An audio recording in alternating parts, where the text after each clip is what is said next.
నమస్తే. మీ ఇంట్లో పూజ, వ్రతం, బారసాల, అన్నప్రాసన, సత్యనారాయణ వ్రతం, వివాహం లాంటి ఎలాంటి శుభకార్యానికి కావలసిన పూజా సామాగ్రి అయినా, పురోహితులైన www.epoojastore.com ద్వారా మీ ఇంటి వద్దనే పొందవచ్చు. మరిన్ని వివరాలకి 8096838383కి కాల్ చేయండి. తదుపరి కుంభరాశి. కుంభరాశి వారికి ఈ వారం చాలా బాగుంది. మీరు అనుకున్న కార్యక్రమాలు అనుకున్న విధంగా చేయగలుగుతారు. కుటుంబ పురోగతి బాగుంటుంది. సంతాన పురోగతి మీరు ఆశించిన దానికంటే ఎక్కువగా ఉంటుంది. ఆర్థికపరమైన వ్యవహారాలు ముడిపడతాయి. వ్యాపార విస్తరణ బాగుంటుంది. వ్యాపారంలో టర్నోవరు బాగుంటుంది. లాభాలు బాగుంటాయి. భాగస్వాముల సహాయ సహకారాలు సంపూర్ణంగా లభిస్తాయి. వాళ్ళు కూడా తెలివిగా కొన్ని నిర్ణయాలు తీసుకొని మంచి ఫలితాలు సాధించి సంస్థకి లాభాలు తెచ్చేటువంటి పని విజయవంతంగా పూర్తి చేయగలుగుతారు.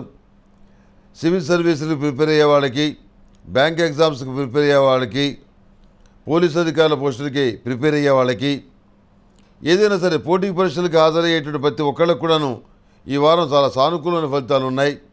సాఫ్ట్వేర్ రంగంలోనూ ఐటీ రంగంలోనూ ఉన్నవారికి మంచి శుభసూచనలు గోచరిస్తున్నాయి.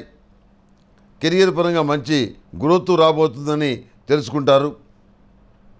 అదేవిధంగా విద్యా సంబంధమైన విషయాలు బాగున్నప్పటికీ కూడాను అందులో కొన్ని లోపాలు చోటు చేసుకోవడం అనేది మీ మానసికమైన వేదన కారణమవుతుంది.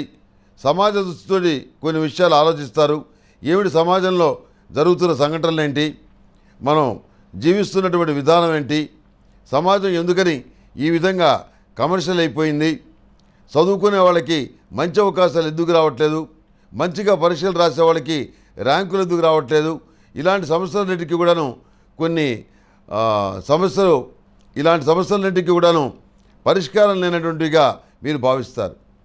కానీ ఆ పరిష్కారానికి సంబంధించినటువంటి చిదంబర రహస్యం ఏంటో అందరికీ బట్టబయలవుతుంది.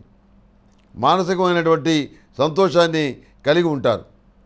మనోధైర్యంతో ఏ సమస్యనైనా ఎదుర్కోవాలని చెప్పని ఆలోచిస్తారు.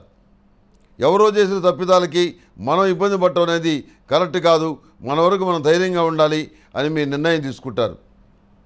అదేవిధంగా పునర్వివాహ సంబంధమైన విషయాలు, శుభకార్యాలకు సంబంధించిన విషయాలు, మగపిల్లలకి పెళ్లి కాకుండా అవస్థపడుతున్న పరిస్థితి ఏదైతే ఉందో దానికి సంబంధించిన విషయాలు, ఇవన్నీ సానుకూలపడే పరిస్థితిగా గోచరిస్తుంది.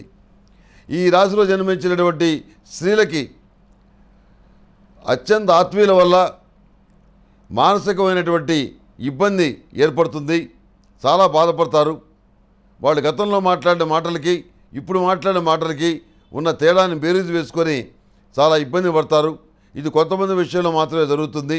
ఏది ఏమైనా కొన్ని కఠినమైన నిర్ణయాలు తీసుకోవాలని చెప్పని ఈ రాశిలో జన్మించిన స్త్రీలు భావిస్తారు. దాన్ని అమలు చేయాలని చెప్పని తల్లిదండ్రుల్ని కోరటం అనేది కూడా జరుగుతుంది. వివాహాది శుభకార్యాల విషయంలో దగ్గరగా వచ్చి మంచిగా వచ్చిన సంబంధం ఏదైతే ఉందో దాని గురించి వాకప్ చేస్తే వాళ్ళు చెప్పిన విషయాలన్నీ కూడా అబద్ధం అని చెప్పని తేలిపోతుంది. దాంతో ఆ సంబంధాన్ని క్యాన్సిల్ చేసుకొని వచ్చినట్టు మంచి సంబంధం ఏదైతే ఉందో దాన్ని మీరు ఖరారు చేసుకోగలుగుతారు. విదేశాలు వెళ్ళాలని మీ కోరిక, చదువుకోవాలనుకునే మీ కోరిక విదేశాల్లో, అవి సానుకూలపడే పరిస్థితిగా ఈ వారం గోచరిస్తోంది. అదే కోణంలో పిహెచ్డీ చేయాలని, ఇతర భాషలు నేర్చుకోవాలని, కొన్ని కంప్యూటర్ కోర్సులు చదువుకోవాలని, కొన్ని చిన్న చిన్న యాంబిషన్స్ ఏవైతే ఉన్నాయో అవన్నీ కూడా నెరవేరే పరిస్థితిగా గోచరిస్తుంది. ఆధ్యాత్మికపరమైన విషయాల్లో కూడాను మానసికమైన సంతోషం, సంతృప్తి కలుగుతుంది. ఈ రాశిలో జన్మించిన వారు ప్రతిరోజు కూడాను అష్టములుగా తైలంతో దీపారాధన చేయటం, లక్ష్మీ తామర ఒత్తులతోటి మహాలక్ష్మీదేవికి పూజ చేయటం, దీపారాధన చేసి మహాలక్ష్మీదేవి పూజలో పన్నీర్ గంధాన్ని, పరిమళ గంధాన్ని, ఆరావళి కుంకుమని, లక్ష్మీ చందనాన్ని ఉపయోగించి మహాలక్ష్మీదేవికి పూజ చేయండి. మంచి ఫలితాలు సంప్రాప్తిస్తాయి. అందులో ఎలాంటి సందేహం లేదు. ఈ కుంభరాశి వారికి లైట్ బ్లాక్ కలర్ బాగుంటుంది. అదృష్ట సంఖ్య 1. ఏదైనా పని మీద వెళ్ళేటప్పుడు గురువారం కానీ శుక్రవారం నాడు కానీ బయలుదేరి వెళ్ళండి. మంచి ఫలితాలు సంప్రాప్తిస్తాయి.